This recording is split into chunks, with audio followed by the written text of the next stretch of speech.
Hello everyone and welcome to Study IQ English. I am Joy and we are getting started with the next chapter, that is chapter 9 of Economic Survey 2021-22, and chapter 9 deals with services or the service sector of Indian economy. Let's get started. First, coming to the overview of this chapter. Services sector contributes over 50% to India's GDP.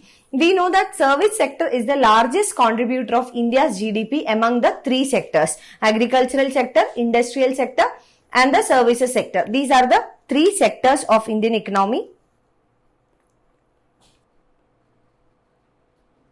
Among these three sectors of Indian economy, services sector contributes the highest towards the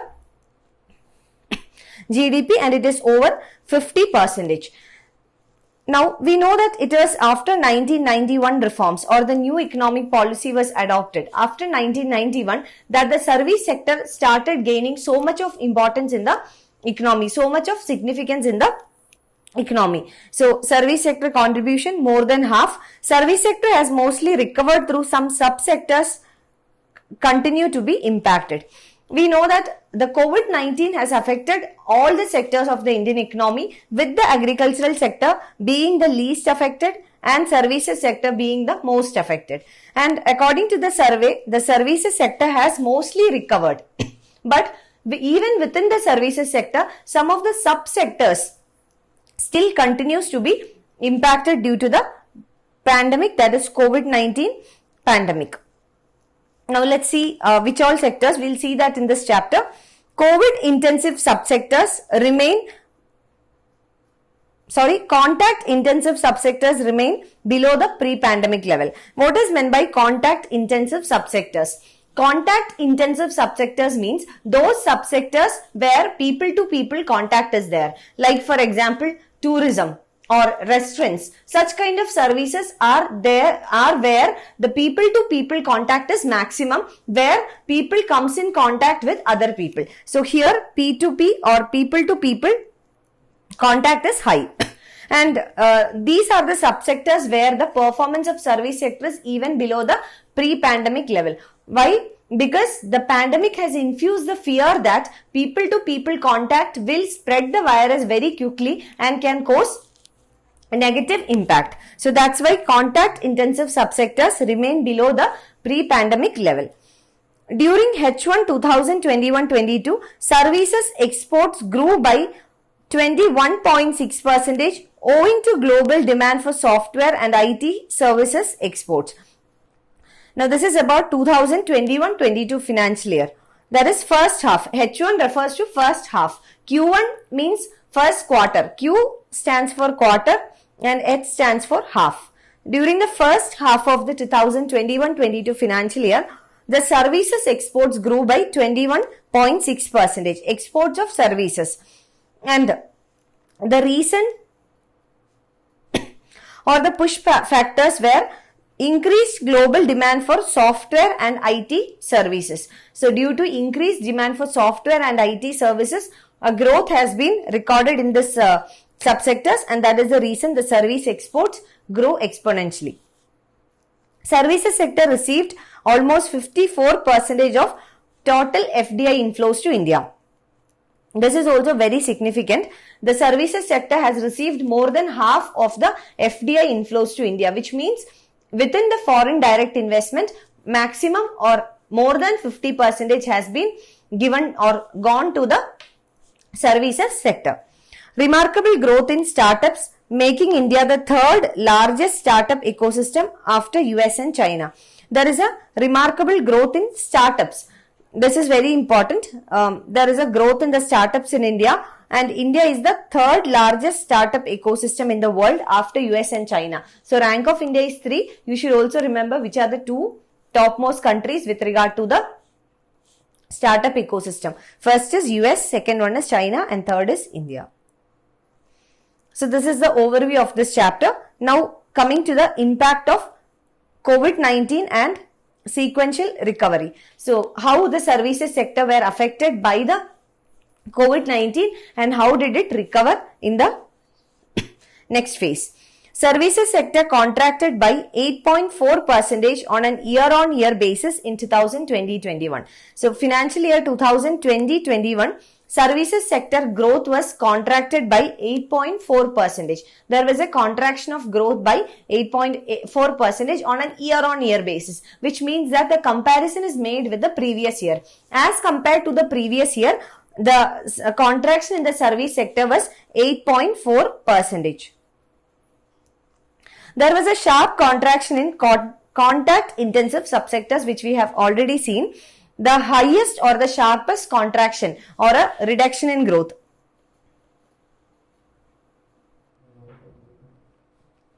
was seen in contact intensive subsectors. That is, those subsectors which are contact intensive, which means where people to people contact is mandatory or very important.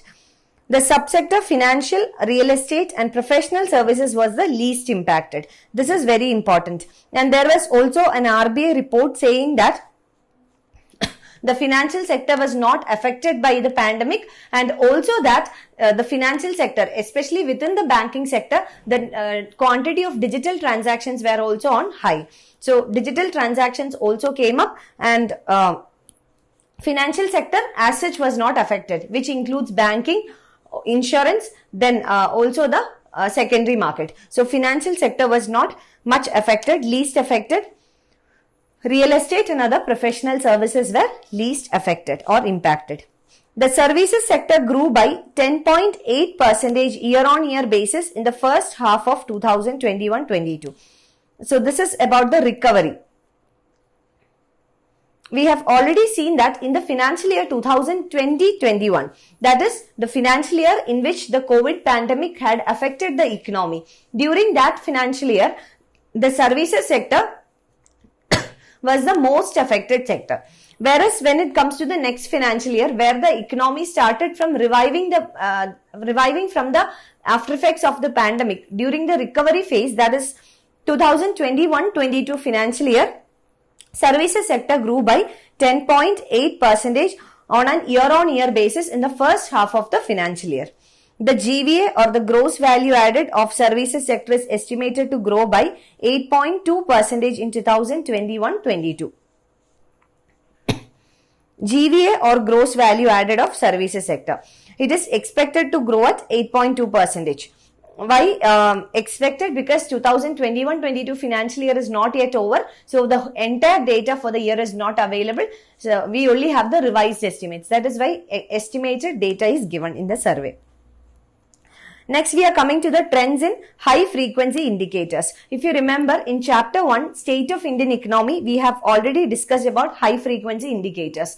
What are high frequency indicators? High frequency indicators are those indicators which gives data on a real-time basis. So, data given on real-time basis. Like for example, taking the traffic in a restaurant or at transit points like the railway stations, airports, bus stops, etc. Taking the quantity or the traffic or the people-to-people movement.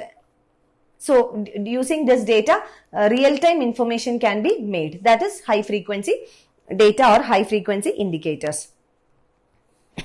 First one is Services Purchasing Managers Index. We have already discussed about the Purchasing Managers Index in the first chapter, State of Indian Economy. That's why I'm not repeating it again. For all those who have asked me why did I take like almost 8-9 sessions for the first chapter, the reason is that the first chapter of the State of Indian Economy was the chapter which would give you the basic knowledge regarding all the upcoming chapters. That's the reason. And those who have missed those videos, please do watch it to understand all these things. So, Services PMI is Services Sector Purchasing Managers Index. Second one is Freight Traffic. So, second reliable data was freight traffic, that is the traffic with regard to freight or movement of goods. Third is passenger traffic. As we have already said, passenger traffic at transit points or at some restaurants or schools or religious places, etc. Next is bank credit to the services sector. How much percentage of total bank credit has been given to the services sector? So these were the important indicators or parameters used in order to calculate high frequency data or real-time data. Coming to services sector's share at the state and UT level. The services sector accounts for more than 50% of GSVA. GSVA is gross state value added. GVA is gross value added, whereas when it comes to state level value addition, it is known as GSVA or gross state value added in 12 out of 33 states and UTs. So more than 50% of GVA of the states were contributed by the service sector in 12 out of 33 total states and union territories. Chandigarh has the highest share of services in GSVA, 74%. Lowest is Sikkim. This also you need to remember. State-wise, the largest contributor being the service sector is in the state of Chandigarh, UT, and the state, it is Sikkim, the lowest contribution from service sector. Highest is Chandigarh and lowest is Sikkim. This needs to be remembered. Next, we are coming to FDI inflows into the services sector. Coming to FDI inflows, FDI is foreign direct investment.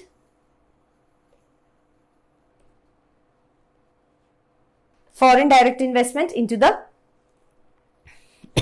service sector. Service sector is the largest recipient of FDI inflows in India.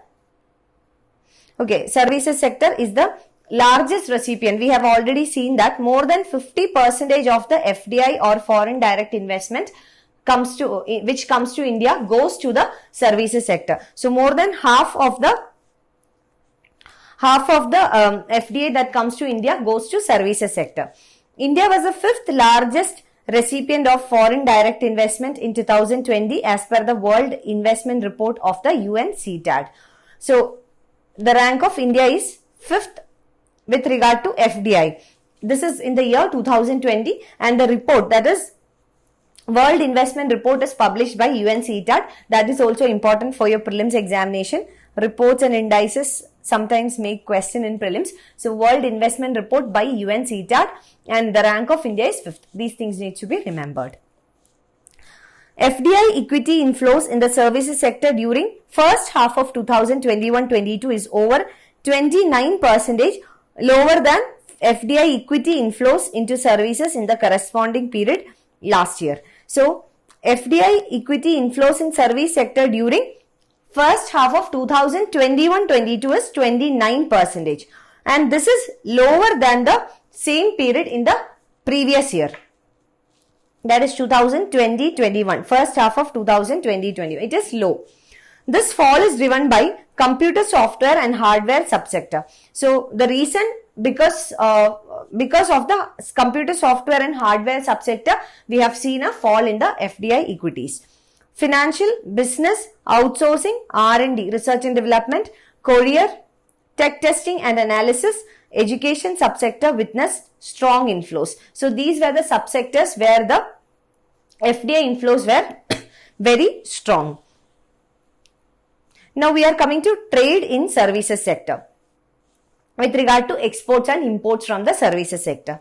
Despite signs of recovery, the WTO, World Trade Organization, expects global services trade to grow at a slower pace than the goods service or goods trade in 2021, particularly in sectors related to travel and leisure. This is very important. According to the WTO, World Trade Organization, WTO expects that the pace of recovery for the service sector will be slow as compared to the goods sector. That is, the trade in goods will recover even more faster than the recovery taking place in the trade in services. So this is WTO analysis, and a special mention has been mentioned with regard to travel and leisure, which are subsectors within the services sector. With regard to these subsectors of travel and leisure, WTO expects that it will take even more time to recover back to the pre-pandemic levels. That is because travel and leisure sectors are those sectors where the contact is very high, or people to people contact is high.